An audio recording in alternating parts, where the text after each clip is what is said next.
When the United States was listing countries that have to pay a bond for a visa, Rwanda was not there.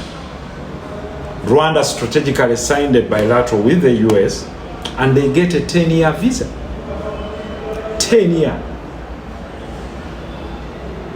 It means he is deliberately strategic. Sponsoring students with merit to go and do STEM subjects. It is the pivot of technology now and startups, hosting all conferences on tech, boosting her airline. Some people are saying it was making losses, this and this. That's rubbish. He's talking about that airline being there and being functional. He's talking about sponsoring teams like PSG. Can you wake up and understand how many billions of people look at PSG? Now Bayern is putting up an academy in Rwanda. Beautiful stadium, boosting tourism number, gorilla tracking and gorilla permits, and now her citizens are free to travel, and they are going to sign what we call a bilateral work agreement, whereby abaana abamaze okusoma e Rwanda from Rwandan universities can now get free internship placements in Europe, in US, in Australia. Fe bilateral zetusayininga wano za Saudi Arabia ne Qatar ne zino ensi endala kutwalayo bakadamu. Look at the difference in foresight between leaders. One says, I'll strategically move to make my country bilingual. Or you know, kwogera Olufaransa n'Oluzungu. Meaning you're highly employable. 2, ngenda kuwa skills. 3, katuplacinge bino wammanga. There is no form of insecurity mu Rwanda nti waliwo omubbi. Tetuganye mu nsi zonna waliyo ababbi. Naye bino nti bakubbyeko akasimu n'akatayimbwa ku mutwe. Now, look at US ensonga zeewadde okudinayinga Uganda okugiteeka mu level 4. Not that travel with precaution, but do not travel. 1, egambi Uganda is highly insecure. What? Uganda is highly insecure and there are many criminal activities. 2, negamba threats of terrorism in Uganda are high. 3, diseases nge Ebola. Mubongo bamwe mumuloza Ebola teya spreading mu nsi ndala za East Africa. Naye olw'okuba wano buli kimu twagala okyogerako n'obagala okulya ssente. They don't know how to protect national interests. Ebola olwabalukawo e Congo wano ne balangirirawo Ministry of Health eranga nti waliwo Ebola.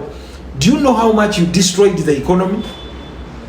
Because the moment wayogera nti olina Ebola 10 bakwate bahandling softly bajjanja besirika ne buli kimu mwagala okyogerako buli kimu olwaleero flights zamwe zitatambula omuntu wammwe alina okwarantininga ennaku 21 muyina okuva olw'okuba bwagala balye kubuna obusente bwa World Health Organization or tourism. You talk of Ebola, you kill tourism immediately.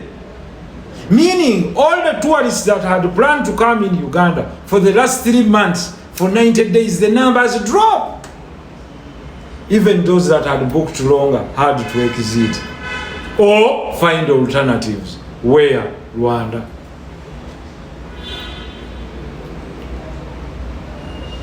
Botuka ku hoteli eri clean, botambula ku luguudo luyonjo, bolinnya baasi weeri, buli kimu weekiri, bino ebintu manuals zikola, buli kimu kitambula.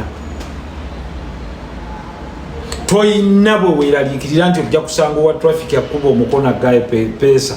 Tekisoboka. Number 2, bakeera ne badeployinga abasirikale ku makubo gonna buli lweggulo. Meaning teweetaaga kufuna wa security wano mwe mugenze kuteekawo security companies buli omu abe neye mululukola sente twanex gundi ate naffe tulinawo boosasulira bajje bakuume. Why? Nti okuwa VIP protection ate olina kusasula. Naye bo bakulaze nti omusajja yabagamba nti gwe DPC singa tuwulira nti mu kitundu kyo babyemu gwe kennyini gw'ogenda okukwatibwa. Gwe teekawo eri etteeka bagaye osi gwe kasita tunaawulira ng'ekibuye waliwo gwe babbiddewo ffe tubuuza ani atwala awo nti osi gundi amayinja tewali yingira munda. Osi ndaani paka obubbi lwe munaamuleeta. Obubbi bunaddawo. Obubbi busobola okuddawo. Gwe bakubuuza nti eriyo gwe babbye ekaamooca nti ani yabadde ku duty nti osi yabadde gundi owa patrol yabadde gundi mwenna kabangali. What gundi ayo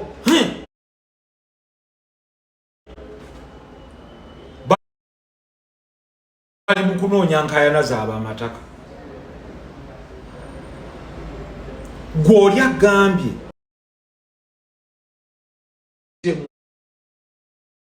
munsi yamwe ate ozze okaayana ono muganda wange Kasujja. Don't argue. What are you arguing? Do you see this one? I can take as positive. Please weebuuze bantu bameka asobola okutambula n'essimu ng'ajogererako mu nsi yo. They will either mag him or grab him baba bakatayimbwa afe. Mweke nyini mwakateekayo videos eziri ku social media ziraga aba boda bakuba omuntu ku bitaala ne bamunyaga ne bagamba tebakwatibwanga. Ate ovaayo oga nti you see they can be insecurity in every place in the world. No, correct yours. Don't talk about what happens elsewhere. Talk about what is in your country. Fetwali ku East African Games ekigali buli omu nga atambula. Everyone. Not straight nti oli anajja nabba essimu. Naye mmwe ne mumanya nti ganga ya gundi yebba essimu. Era bw'ogibba ne bagakubirako kateregga ndowooza ye yakoledda. How can you do that mu nsi ya General Paul Kagame? How? Nti agenze ku poliisi ne baŋŋamba nkubireko ganga. Owa poliisi akyogedde eyamuleese abo bonna baba bajja kajju.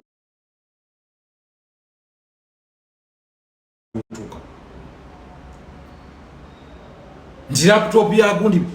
And this is what the embassies are reporting. High levels of insecurity. Gw'osuubira American embassy eri waliwo Kimumba reported mu police yonga yagambye dda. Kuba bano boogera ku ssimu munnange Kateregga bamukubye embazi. Why do they give you terrorism alerts? You don't even share anything with them. Satellite information gathering, they know. So instead of complaining, to a credit where due, kakati mukyayinza okuddayo kugamba abantu ddayo Rwanda. Mweke nyingi olw'okuba mwagala obulamu obulungi mugenda kuba mukabira passport ye Rwanda. Kati Europe egiyingirira bwerere. South America yonna okuva Brazil paka Mexico yamugjeeko visa. America egenda kimukolera governance. I always told you, munno bw'aba mu kizibu accommodate them. Tomorrow omukongo gw'ogobanga omulabanga omusiru gw'ojja okwetaaga. Kakati bw'obuuza munna Uganda passport kijja oyagala. Ayagala eriwa. Canada bagenda kusayininga bo babagirewo visa on arrival. Kubanga yo yamala okimanya President Paul Kagame yingira sports. The man is sponsoring in the National Football League y'omu America mumanyi kye bayita NFL. Era bw'oyingira mu bisaawo ebyo President Paul Kagame with his vision ye kyanoonya nti gwesanga mu Rwanda ni coffee. That is it. Oliaga no tebalima mwanyi yo bogus. Tolaba wala. Do you know nti Germany telima mwanyi ne Switzerland? But wotuka ku global leading exporters of coffee. Germany teli waggulu wa Uganda ne Switzerland. It is. Why? You can even get add value, re-export. You're also a coffee exporter. One exports raw beans, the other one exports finished products.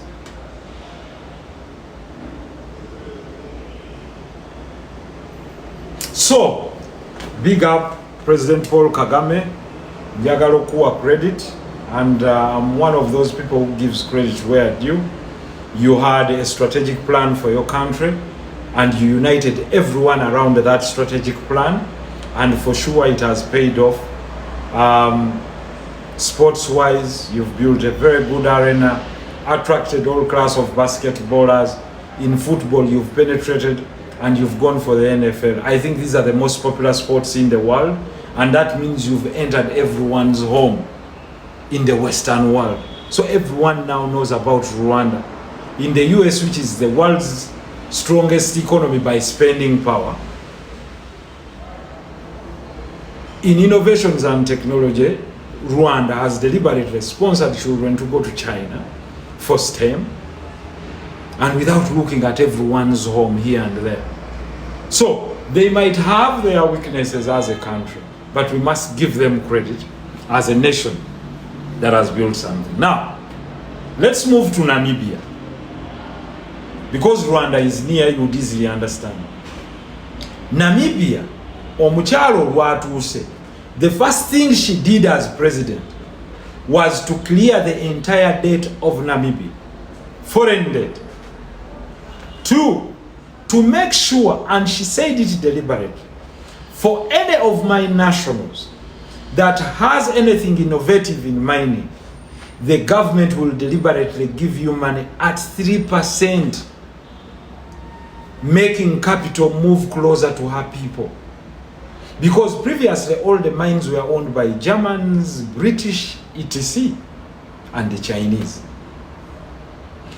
Creation of synergies, of investments in what you've had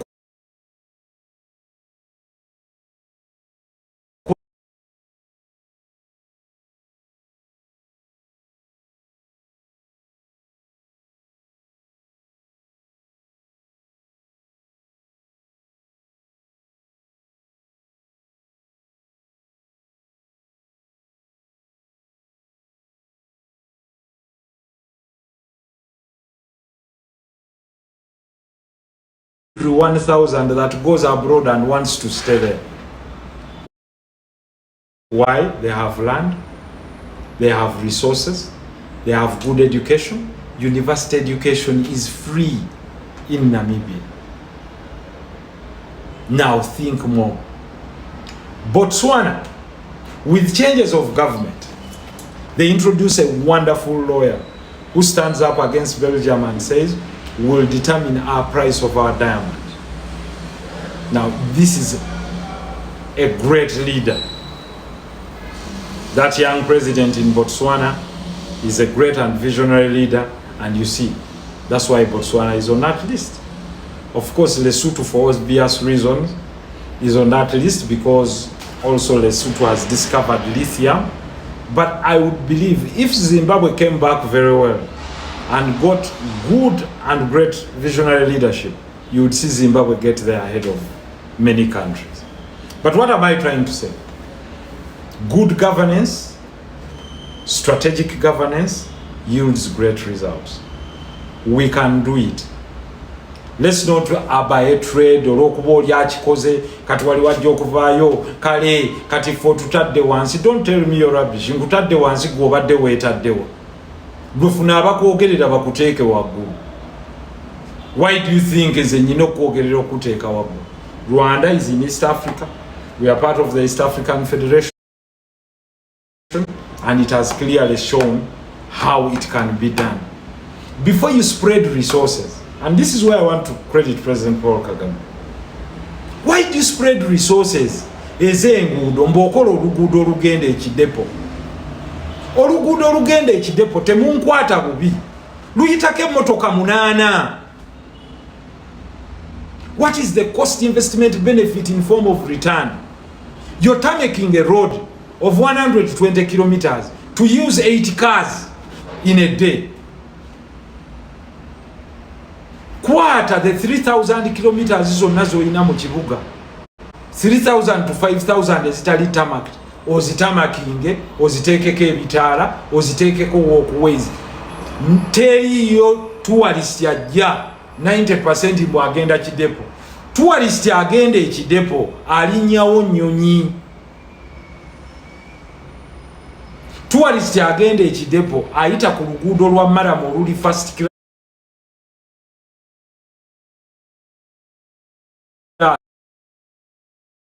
Kidepo to link what?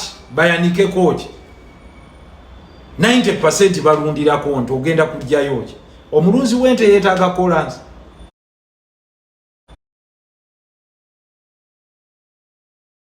Ali metropolitan kwata enguudo za Kampala, Wakiso, Mukono zonna zikole. Kwata enguudo z'ebibuga ebipya byonna zikole. Kola train etambule. If I want to go to be a tourist, I don't need a tarmac road in the middle of Makshone Falls, Kabalega National Park. Why do I need a tarmac road inside? Nze njagala kulaba ntenge gundi ngeyitawo. Because a tarmac road is to help me run at a fast speed and then use it during all weather. I'm there to camp. Emmotoka eziriyo 4x4. Just yisanga mu tractor onyige bulungi. If you want to move a tarmac road, moving a windy. Kubanga so ziri station duwamu. Then batere yekisawe kyennyonyi nga Garuga bwe yali akoze, improve that airport. That's all they need.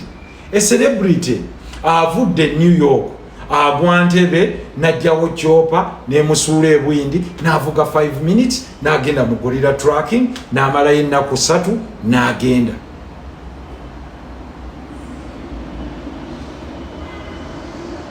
Negolese ekibuga kyonna tekirina kye kirimu, kyonna kibiri. Ekibuga kyaffe kiringa tukola ebintu akatale kali ku kkubo ekitubulu, simanya kawuku kitubulu wano ekubayita ababiri. Omuntu akubuuza omuntu agenda ku airport, oleese omuntu ayitawo abantu emboga ziri mu kkubo, kulowooza bakulowoozaako ki? Ozimbye oluguudo leeni ziri 2, otuuse emunyonyo kaleeni kafuuseemu Japati. Menya amayumba okuva emunyonyo, leeta oluguudo wano ku lw'Essalaama wonna, olulala oluyise wano eggaba oluleete lwonna luno oluguudo okutuuka ku American Embassy, oyiwe enguudo nga zigwa 2 paka ku flyover y'Ejjinja Road. Omuntu akimanye nti express highway agijoyiningira ku eyo point. Lugwa ku 2 lutwala 2 luza 2 luzira, lutwala 2 luza 2 Jinja Road, lutwala 2 luza 2 ku lw'Ebwayise. Awo namenya lutwala 2 luza 2 paka wa Lwonokola express endala eyambuka mu Northern Uganda. Development ejja kujjayo.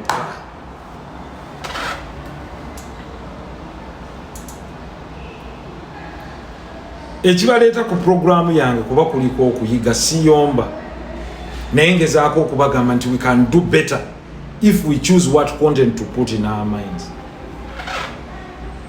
Now, strategically as a country, twagala ki? Njagala onzigireyo minisita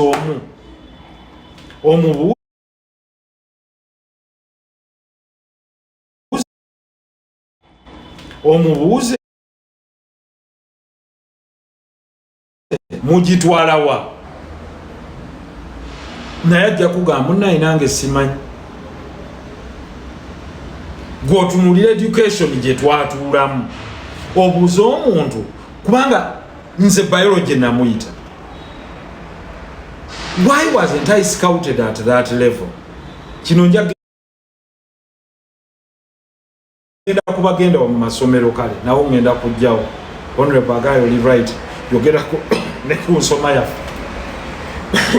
excuse me omwana kyeki bukozesa oluzungu paka mu senior 4 asomye English language okuva mu P1 paka mu P7 oluzungu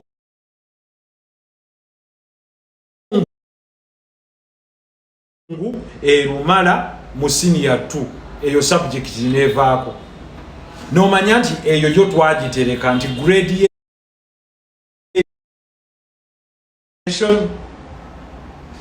that is all lwe luzungu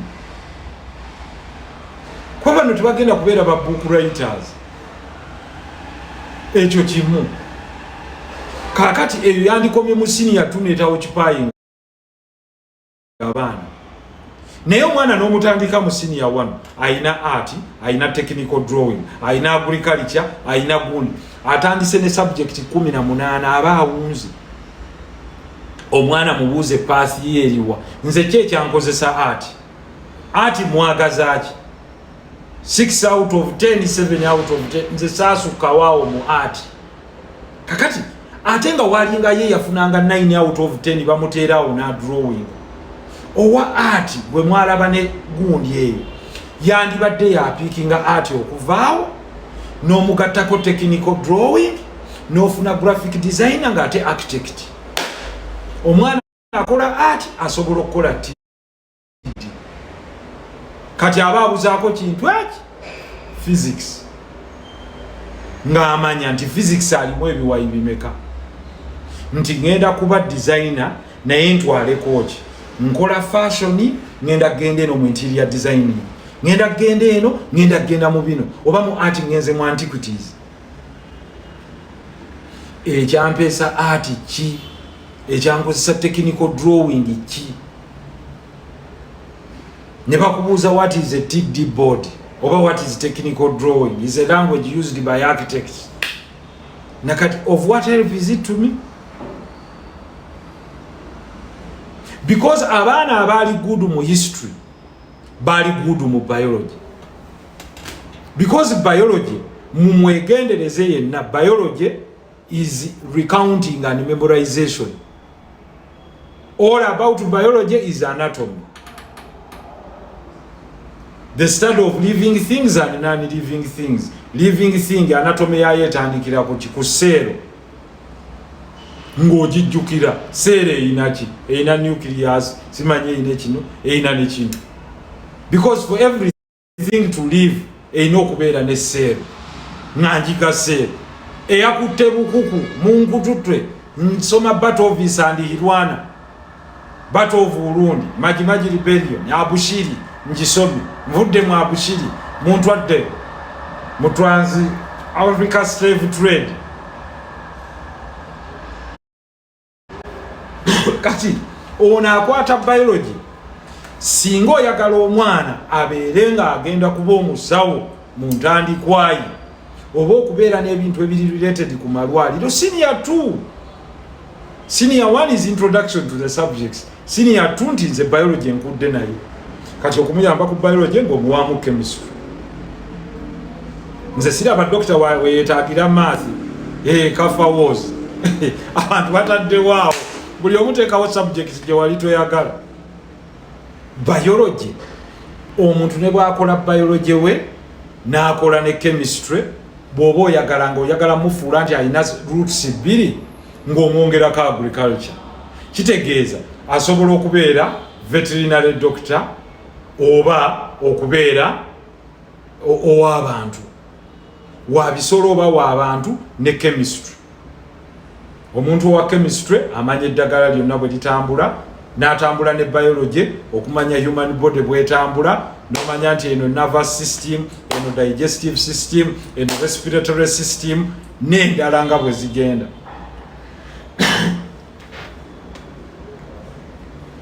biology teyali muzibu biology yali akwata history wali okwata biology chemistry ekyamuleetezaamu obuzibu kutusomesa taata mu lulimi lugwira potassium ne bagamba ke awo wawungira sodium NA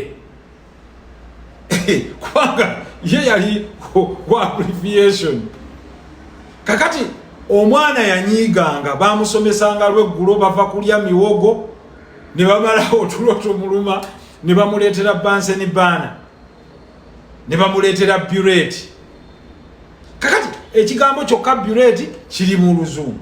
Mu kifo ky'omuga akano ke kakopo mwe tutabulira.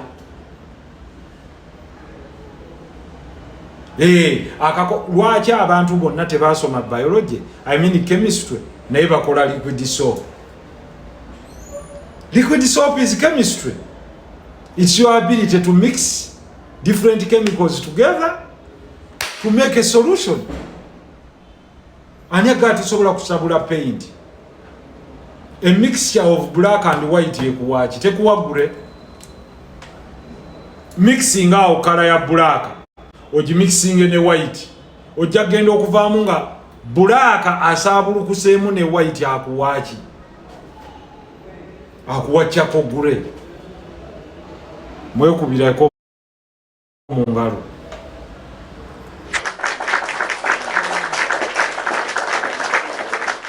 Naye n'osanga ataasoma biology nga musiizi.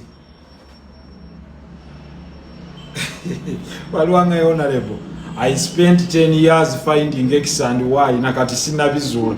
X is a sente, Y a capital. Ogira omunoonya buli omu akyanoonya X na Y paka bonaava mu bulamu bwansi. So mu byonna olabye omwana ono mulungi mu sports. Muteeke mu sports science. Muteeke mu sport analysis. Mulungi muteeke mu commentary. Mutere weekyo. Omwana mulungi mwemu didi mukiraba. Kitegeeza teekawo subject gye bayita creative arts. Creative arts kuyiiya ayiiya emizannyo ayiiya omuwe max ayite. UNEB musetinga bibuuzo bya kusuula baana. Era ne muvaayo ne mwewaana nti abaana bagudde bangi Oluzungu. Stupid. Very, very stupid.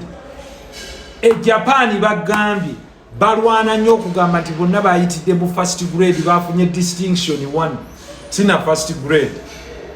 Gwe n'olwana nnyo okugamba nti kansetinga ekibuuzo bonna bakigwe. Bonna bakigwe is not how you measure obwongo bw'omuntu. Abazungu asetinga pepa yemu ne bagiddamu nga pepa bagikoledde emyaka 5 era pepa yemu nedda. Kubanga ye kyanoonya nti these are the basics omwana byalina okuyiga. Sigenda okyuse pepa nti kakati kanteekewo lubega goti 2 mangoes kakati ate mango ndabeyo nti wali yagwa. Bo baba happy buli omu okufuna 10. Why? Mwenene bwe mufuna 10 teri asiikiriza munne. Naye ono agamba katukole bwetu ti why kuba bagenda muki zino capitalistic mind. Era biveeyo nti essomero erimu lye lyafunye D1 mu primary lyokka. Kakati abazadde batwaleeyo abaana. But of what harm is it okumanya nti D1 mu Uganda eri ku 70? Naye wano okimanyi nti batuuka ne bagaa nti abaana baayise nnyo Oluzungu D1 ne tugijja ku 70 ne tugiteeka ku 95. A distinction is a distinction. Bw'aba yafunye 70 gamba bonna baayise Oluzungu bafunye kati. But why do you send olw'okuba baayise nnyo kati D1? What is wrong with the bonna okuyita?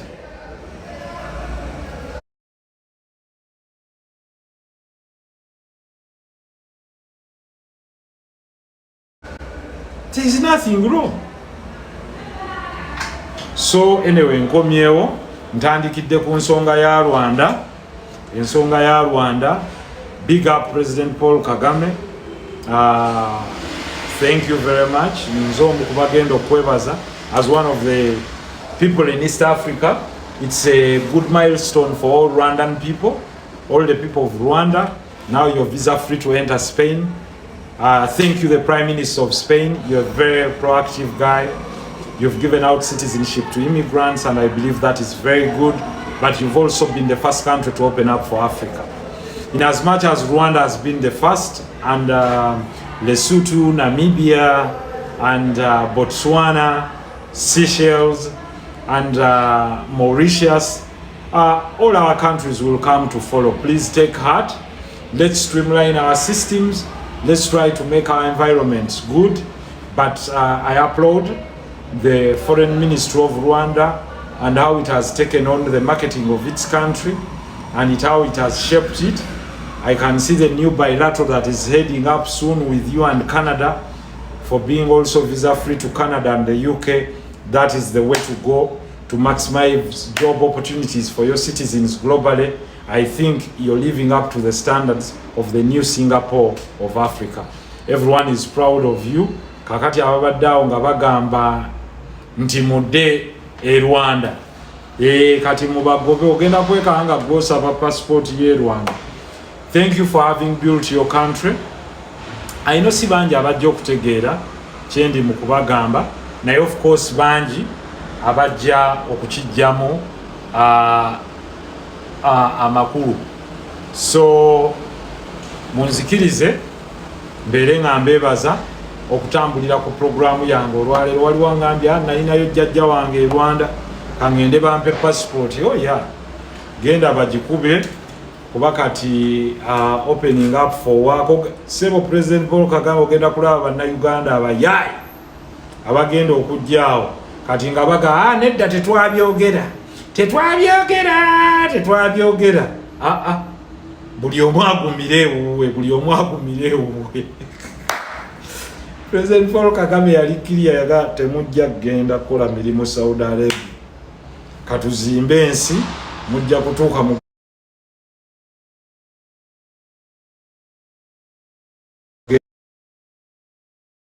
ogenda bugenzi ku internet nojjuzaamu ka Esther bw'oba ova Rwanda, Botswana, Lesotho, Namibia n'olinnya bulinnya nnyonyi n'ogendako mu Europe awo n'owummulamu ate nga ne bilaterals z'okola for working students ndowooza nabo babasayiningidde memorandum ya internship oba eri underway. I think that is how you build a great nation, by giving it its rightful space in the global platform. I believe that is good, and that comes from a strategically visionary leader who allows to bring young people to work with them based on how they believe in meritocracy. Thank you for looking for meritocracy instead of psychophancy. So nze muchenjize mu politics we nti mu byeyajjamu is psychophancy. Musajja omu yanga nti yagenda n'amuwaana n'amugaa thank you very much, but who needs that rubbish? That's the President Paul Kagame. N'amugaa who needs that rubbish? N'amugamba tell me what you can do for Rwanda.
there is a huge outbreak of dysentery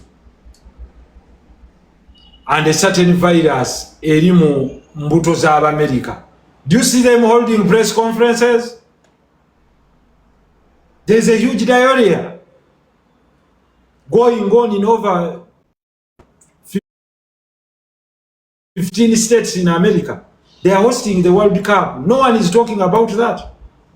Singa wano diarrhea yaguddewo, simanya committee on diarrhea. Never let on, never take a call. Simanya sent budget, simanya gundi budget, supplementary budget on diarrhea.